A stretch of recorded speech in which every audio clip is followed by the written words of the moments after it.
attorney, Sergio, what's your thoughts on what you heard so far? That as you know, that children get abused, and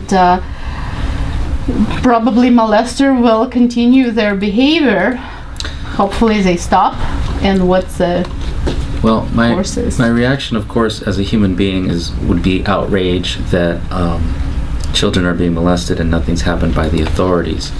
As an attorney and having experience with defense and just seeing what happens in the courts, I would say that my experience is that in any kind of case where there's an allegation of someone being a victim, whether it's violence or theft or sex crimes, when the police or the district attorney don't respond to the charges or the allegations or the child speaking up. In my experience, when the victims or victims' families are very persistent, if they keep calling, if they keep writing, if they keep insisting, I think eventually someone will take action at the very least, because they get tired of all the phone calls and having to deal with these kinds of persistent communications.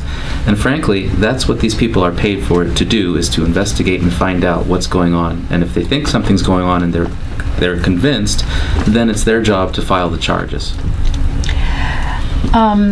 Then, as you see here, and we have a couple of women here and one called in, I would like to ask them if any cultural or social differences got misinterpreted in the case. Angela, are you American woman?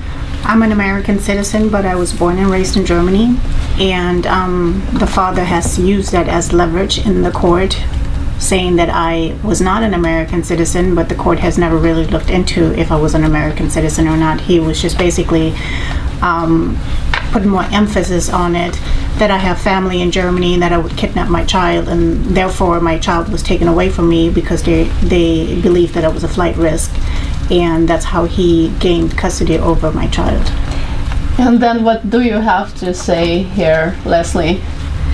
In my case, actually, psychologist told me when we had psychological evaluation, my psychologist told me that he has experience in culture, like Russian culture, but then used against me something that is totally cultural. For example, like we don't have this word cousin. In Russia, we call them like second brothers and sisters. So my daughter, one time in school, told to school teacher that she has brothers and sisters. It was interpreted like my daughter was lying. So if the psychologist would have a little bit cultural training or anything, she would recognize that my daughter was not lying, that she was telling the truth, because I do have a lot of cousins, and she was referring to those things. Also, she was referring like in religious background that I'm from Pentecostal, we're referring to church members as brothers and sisters. And my daughter was also referring to that one as brothers and sisters, but psychologists again use that against my daughter and me, because she said, oh, she's the only child and she doesn't have brothers and sisters. Therefore, when my daughter was reporting her abuse, she was discarded because she was a liar. So here we have an attorney who also immigration attorney. What do you have on that? Isn't it should be counted as discrimination when people put or authorities look into cultural differences or national origin discrimination, gender? Well, unfortunately, I've been in lots of courtrooms where I see that sitting judges, let's say, for example, they're Caucasian, American-born, American-raised. I see a lot of judges that tend to be very hostile and insensitive to people who are of different cultures. And some of them are very good and take the effort to try to learn about the cultures that are in front of them, but others just dismiss it and just judge by basically their own assumptions. And and then they rule and make decisions based on ignorance or lack of information. So it's really unfortunate that and that's one reason why I strongly believe in having more diversity on the bench, having judges who come from all over the world, different colors, different cultures, so that they can educate everyone in the courtroom to be more sensitive to people who come from different backgrounds.